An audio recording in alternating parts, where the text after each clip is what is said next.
Você é professor ou professora e está iniciando agora o trabalho de sala de aula, ou então vai começar o ano letivo aí, você está numa ansiedade a mil, não tem ideia, né, o que vai acontecer. Então eu quero conversar com vocês no vídeo de hoje sobre o primeiro dia de aula.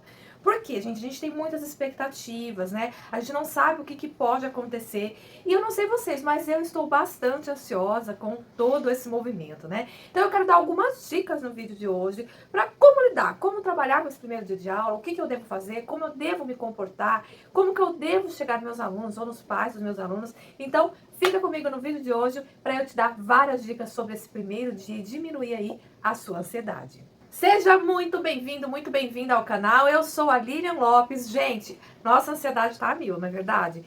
Para esse primeiro dia de aula aí, são muitas expectativas. A gente não sabe exatamente o que vai encontrar aí pela frente. Então, como você, eu também tô assim, tô ansiosa e por isso eu quero conversar com vocês no vídeo de hoje.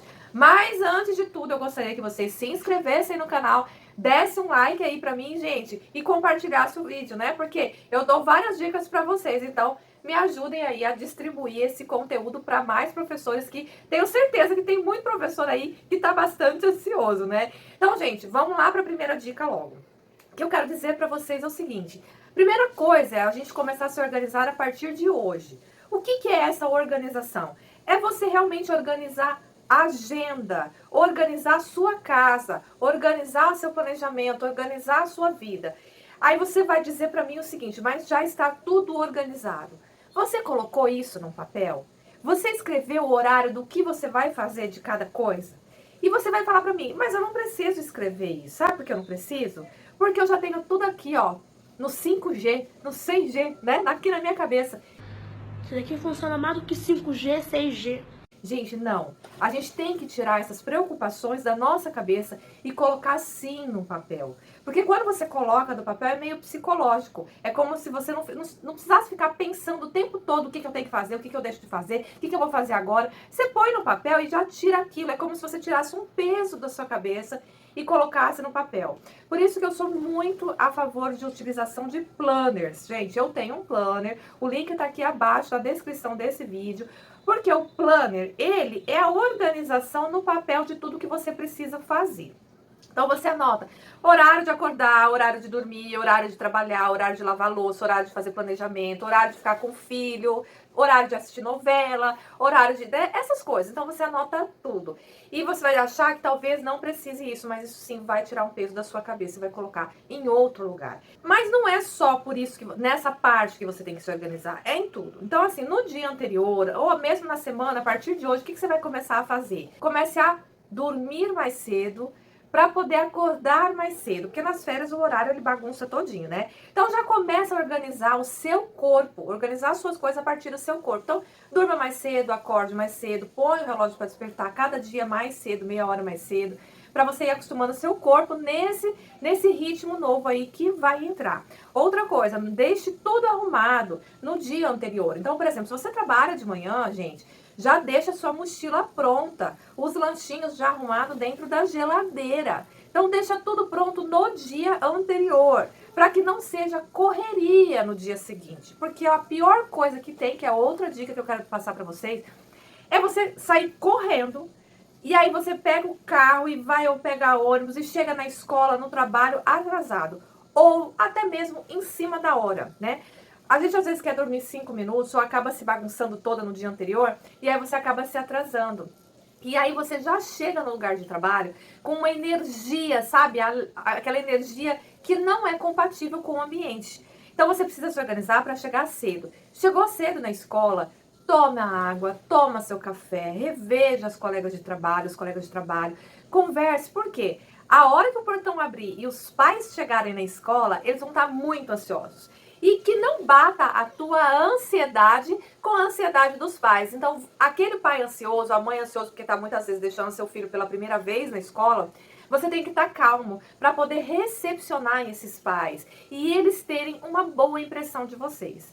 Porque o que acontece? Se você causa... Gente, desculpa, eu já vou falar logo tudo aqui, né? Mas se você causa, por exemplo, uma má impressão para os pais logo de cara, você vai ter dor de cabeça o ano inteiro. Então, por isso que é importante a gente causar essa boa impressão. Eu falo isso no vídeo da primeira reunião de pais. Vou deixar o link também aqui abaixo do canal. Primeira reunião de pais, o que eu devo, o que eu não devo fazer. Porque a primeira coisa é você ter essa boa impressão com os pais. Vocês já perceberam que às vezes você pega uma turma que a professora do ano anterior às vezes teve muito problema com os pais, muitas reclamações, muitos desafios com aqueles pais, e às vezes essa turma ela vem para você, são os mesmos pais, e você não tem esse problema. Por quê, gente? Porque às vezes aconteceu uma coisinha desse tamanho lá no começo do ano. Aí vai aquele grupo de pais do WhatsApp, começa a falar um monte de coisa, reclamar, falar um pro outro e contamina. Então é importante você ter no primeiro dia muita calma para ter e causar essa boa impressão com os pais. E isso também vale para os alunos. Quando você entrar na sala de aula, é importante que você tenha calma e cause uma boa impressão do aluno. Porque é isso que passar ali, vai ser isso que passar dentro da sua sala de aula, é que eles vão contar para os pais. E às vezes não contaminou ali, mas pode contaminar depois. Vocês entendem, né, essa coisa da contaminação? Então, uma palavra ruim às vezes propaga muito do que 10 palavras boas. Então, a gente precisa cuidar das nossas palavras, das nossas ações, das nossas atitudes. E eu sei, gente, que a gente tá nervoso. Aqui dentro, o coração, ele tá apertado. Ele tá doendo, ele tá super, né, a gente às vezes nem dorme. Eu, particularmente, eu não sei que ano que eu dormi na véspera de voltar a trabalhar. Eu não consigo dormir, normalmente, eu fico muito ansiosa. E olha que eu tenho alguns anos já de sala de aula. Mas a gente fica ansioso, então aqui vai estar, mas a gente não pode transparecer, sabe? Lembre-se, é outra dica que eu já tô falando pra vocês aqui.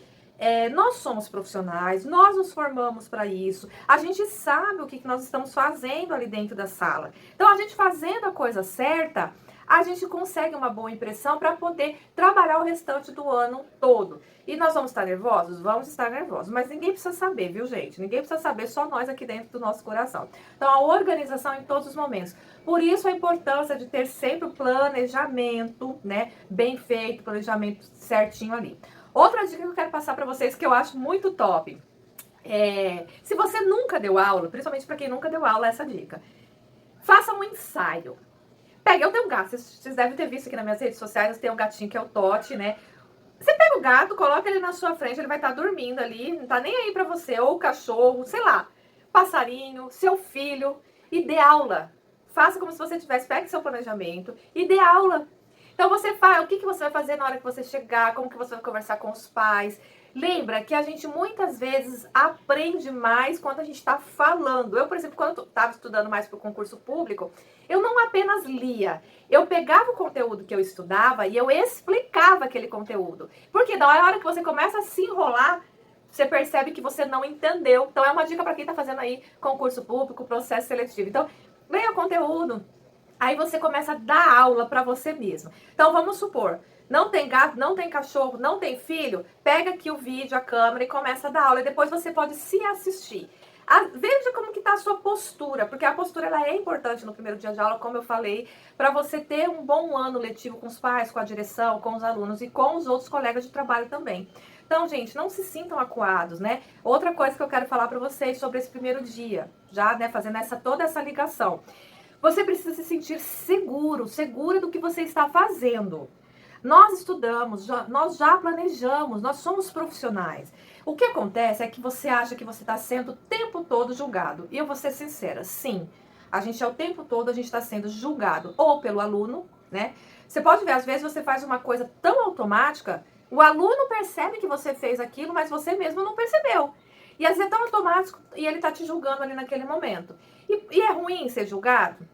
Claro que é ruim. Só que também é bom para a gente poder melhorar a nossa qualidade de trabalho. Para que nos próximos anos, nos próximos tempos aí que a gente for trabalhando, a gente não ter tanta essa coisa de ficar inseguro, né? Porque a gente sabe que a gente já vai ter feito um bom trabalho. Então, sinta-se segura. Você já fez tudo, você já planejou, você já ensaiou, você já organizou suas coisas. Então, sinta-se bem, sinta-se seguro naquilo que você está fazendo. Então, quando você falar com o pai, com a mãe, se eles entrarem, se for dos pequenos, né? Saiba o que você está fazendo. Fala, não, mãe, vai dar tudo certo. Eu tenho experiência, eu sou uma boa professora. Seu filho também vai adorar, ele vai aprender, né, a ler, a escrever. E você tem que libertar os seus filhos para o mundo. É claro que você não vai falar assim, né? A gente tem que saber até onde vai falar, né, até que ponto que você pode chegar ali. E qualquer dúvida, se você achar que você está muito inseguro, gente, muito insegura, peça ajuda para sua coordenação. Chame a coordenação para conversar com esses pais ali, se for os pais. Com as crianças, também. Você pode chamar a coordenação? Não no começo, fale sobre você. Depois, se você achar um caso muito além, aí sim, chama para você ter esse suporte ali da coordenação. Então, a criança, se ela perceber que você está segura, ela vai se sentir bem. Pode perceber, quando você tá bem, gente, a sala fica uma maravilha. É super silêncio. E quando você tá mal, quando você tá muito agitado, tem algum problema, alguma preocupação, pode perceber, são os dias que as salas estão mais complicadas. Então, se acalma, chega na sala, respira, aí você fala. Não gagueja, porque isso é mostrar insegurança. Então, de repente, se você perceber que seu coração tá ali, começou a acelerar, para, sabe, meditação? Dá aquela respirada, se tranquilize, aí você fala, para não ter perigo de você dar aquela gaguejada pelo nervosismo, né? Porque gaguejar pelo nervosismo, aí as crianças percebem e aí você perde realmente o controle da sala, né? Inclusive, gente, eu tenho um vídeo aqui no canal sobre controle de sala, domínio de sala. Vou deixar o link aqui abaixo também, dê uma olhadinha. É muito importante você fazer tudo isso desde o começo do ano com os seus alunos ali, para você ter um relacionamento legal com eles. Então, assim, eu vou dar outras dicas. A partir de agora, o que vocês vão fazer? Vocês vão avaliar os seus alunos. Então, tudo que vocês fizerem dentro da sua sala de aula, você vai estar fazendo uma avaliação. Ah, é avaliação de escrever, de ler? Não, gente. É uma avaliação para você anotar até que ponto você pode ir com o seu aluno ali dentro da sala. O que é até que ponto? Até o que você pode falar com eles. Então, eu tinha, por exemplo, o ano passado, 3 turmas diferentes. Cada turma eu tinha uma maneira de me portar. Então, por exemplo, as crianças lá do período da manhã, tinha coisas que eu não podia falar com eles. Então, você tem que fazer todas essas avaliações. Então, tudo que você for fazendo nesse dia, você tem que ir avaliando até onde eu posso ir, até onde eu posso caminhar. É isso que você vai fazer nesse primeiro dia de aula. Porque é como eu falei ali, às vezes você fala uma palavra aqui que vira um tanto assim. Então, todas as atividades que você for passar para aquela turma, você precisa ir avaliando. E também a avaliação, claro, né, pedagógica. Eu tenho um vídeo aqui no canal também sobre a primeira semana de aula. Eu tenho 2 vídeos muito bacanas aqui. Vou deixar o link aqui na descrição. Dá uma olhadinha de quais atividades que você pode ir fazendo aí na primeira semana de aula. Então, o que fazer na primeira semana de aula dentro da escola? Então, eu tenho esses vídeos, dá uma olhadinha. E essas atividades que você for fazer, então, por exemplo, se você for fazer uma dinâmica, uma atividade de conversa, roda de conversa, qualquer coisa assim, você vai avaliando e vai anotando. Então, e tem muitas atividades que a gente pode fazer para os nossos alunos para que eles se interessem e para que eles demonstrem o que a gente quer. A gente não quer saber que nível que eles estão, até onde eu posso chegar com eles. Então, eu quero que vocês aprendam junto comigo. Tem um link aqui na descrição abaixo sobre como fazer atividades pedagógicas. Nesse link, gente, eu tenho assim dicas de muitos aplicativos que vão facilitar a vida da gente, para você fazer atividade em 2, 3 minutos. Você pegar imagens que não têm direitos autorais e colocar nas suas atividades, de repente até para vender aí, fazer um blog, né, como eu tenho, e ganhar uma renda extra. Então, eu vou deixar o link aqui de como você criar atividades pedagógicas de um jeito fácil, mas profissional. Atividades que chamam a atenção dos pais, chamam a atenção da coordenação e que também as crianças vão aprender e você vai conseguir também avaliar de uma forma bem legal. Então, clica no link aqui, vamos aprender comigo. Outra coisa que você pode fazer, além dessas dinâmicas, são as entrevistas. Como é que são? Você pode separar em duplas, em grupos, você vai se enturmar, você também vai fazer parte dessa dupla, desse grupo, e aí você vai pedir que um entreviste o outro dentro da sala. Porque é o momento que você pode, enquanto eles vão também entrevistando um ao outro, organizar, né, alguma coisa, algum caderno, algum pai que chegou na porta, ou a coordenação que veio. Então você pode ir organizando enquanto eles vão conversando, organizando, colocando os caderninhos deles nos armários e vendo se tá tudo certo, fazer chamada, tudo isso, né? Se for para maiores, os menores têm outro jeito de fazer chamada, que eu também deixei nesses vídeos da primeira semana de aula. E aí eles vão se entrevistando. Por quê, gente? Para eles começarem a criar um vínculo. Eles precisam ter um vínculo para eles gostarem de voltar no dia seguinte. Então, não importa se você é funcionário de escola pública, se você é de escola particular. O nosso aluno, ele tem que gostar, ele tem que querer vir no dia seguinte. Porque, gente, a gente precisa do emprego, não é verdade? Então, não adianta tapar aqui o sol com a peneira. Então, eu tenho que sim, tenho que agradar meu aluno, para que ele queira no dia seguinte falar, nossa, minha professora é muito legal, a minha turma é muito legal. Então essas entrevistas são bacanas para eles formarem as amizades e querer voltar para ver o coleguinha. E você ficar com eles pelo mesmo motivo, para eles gostarem da professora e querer voltar no outro dia.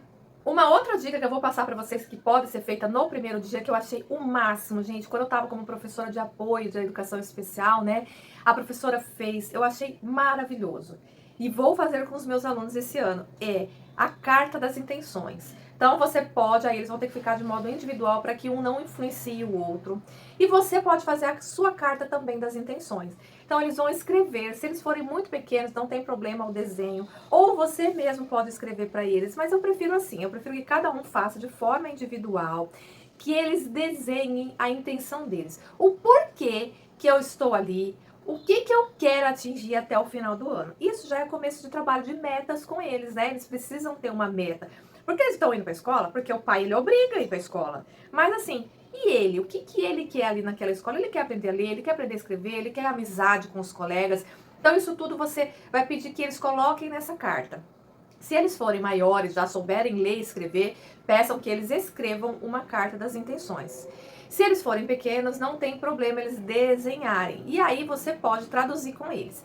E essa carta você vai dobrar e você vai guardar numa caixinha. E você mostra para eles essa caixinha. Olha, eu estou guardando aqui que nós vamos abrir essa caixinha na última semana de aula. Coloca tudo guardadinho para eles no final do ano. Aí quando chegar lá no final do ano, não esquece essa caixinha. Você tem que abrir, dar para eles lerem e ver se eles atingiram aqueles objetivos que eles buscaram no primeiro dia de aula.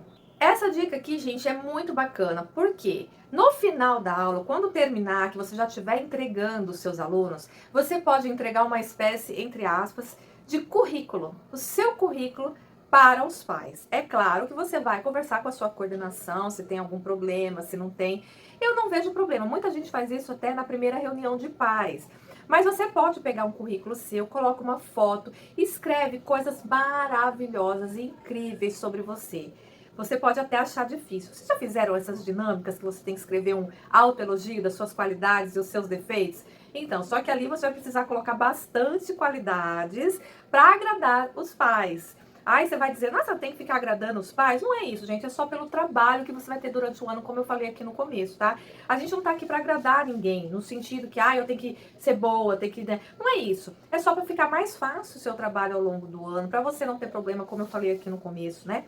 Pra você ter uma intenção boa com os pais. E é claro que você também vai colocar os defeitos que você tem ali na carta. Mas os defeitos são defeitos, eu sou chata. Não. O que você tem que escrever? Sou uma professora exigente, que gosta de organização. Então, para os pais, isso aí, teoricamente, é um defeito. Mas para você vai te ajudar no seu trabalho, porque eles vão entender, a professora gosta de organização. Que gosta que traga as agendas todos os dias, que gosta do material completo. Eu fico bastante chateada quando o aluno não traz material. Fico bastante chateada quando o aluno não faz tarefa de casa, quando o pai não comparece por algum motivo inexplicado. Então, assim, você tem que colocar os defeitos como um jeito de puxar, sabe, a orelha deles. E, ao mesmo tempo, todo mundo tem defeito. Então, não adianta você só falar, eu sou top, eu sou legal, eu sou uma boa professora. Não, tem que falar o que você também é, qual o que você exige. E a última dica que eu quero passar aqui pra vocês no vídeo de hoje, gente, que eu acho que é a mais importante que eu venho falando ao longo do vídeo todo. Mas agora eu vou ser bem clara. É você gerar conexão, sabe? Eu não sei se vocês já namoraram mais sério, né? Assim, porque nós somos super jovens, a gente não tem essas coisas, a gente só vive pro trabalho. Mas se você fica com alguém e aí você não tem aquela conexão, você continua com a pessoa? Não! Você não continua com a pessoa. Então a coisa mais importante é você gerar conexão com os seus alunos, conexão com os pais, conexão com os colegas de trabalho, com a equipe técnica, a equipe administrativa, da faxina, da escola. Então, assim, sempre, gente, vai ter algum momento que nós vamos precisar de alguém dentro da escola. Vou dar um exemplo. Na última semana de aula, um aluno meu vomitou dentro da sala de aula. Se eu fosse uma professora que não tivesse uma conexão com a equipe da limpeza, o que ia acontecer? Eu ia ter que ir lá, pegar o pano e limpar. Já pensou nisso? Então, assim, eu tenho uma coisa, né? Porque, gente, pensou eu com 30 alunos ter que pegar o pano, ir lá pegar ou pedir para alguém e eu limpar? Então, assim, eu preciso ter conexão com o pessoal da faxina. Porque eu já pedi, a moça veio e limpou e ficou tudo tranquilo. E aí, por exemplo, um dia eu vou precisar mandar um documento para a CEMED. O que vai acontecer? Eu preciso ter conexão com a secretária da escola. E como a gente cria isso? Sendo educado. Que chato falar, né? Mas é porque, gente, eu já trabalhei em escolas, eu tenho certeza que vocês também, que as pessoas não falavam bom dia umas para as outras. E aí, como que você vai trabalhar num ambiente que você não fala nem bom dia para as pessoas? Teve uma escola que eu trabalhei que a diretora, você falava para ela bom dia e ela não respondia. Entendeu? Então, assim, é muito complicado você trabalhar num ambiente desse. Então, você tem que trabalhar, gerar conexão com essas pessoas através da educação, sabe? Palavrinhas mágicas, muito obrigada, por favor. É até estranho falar aqui assim, né? Mas é como eu disse pra vocês, que eu já trabalhei em escolas, que isso não existia, sendo que nós somos professores, não é mesmo? E a gente tem que ser educado para ensinar os nossos pequenos, né? Gente, olha só, eu vou deixar links aqui ao lado sobre o planejamento aí da primeira semana de aula. Vou deixar também sobre a reunião de pais, tá? Vocês cliquem, deem uma assistida para complementar aqui, entender um pouquinho melhor do tudo isso que eu falei aqui no vídeo. E qualquer coisa, deixa nos comentários. Beijo, até a próxima!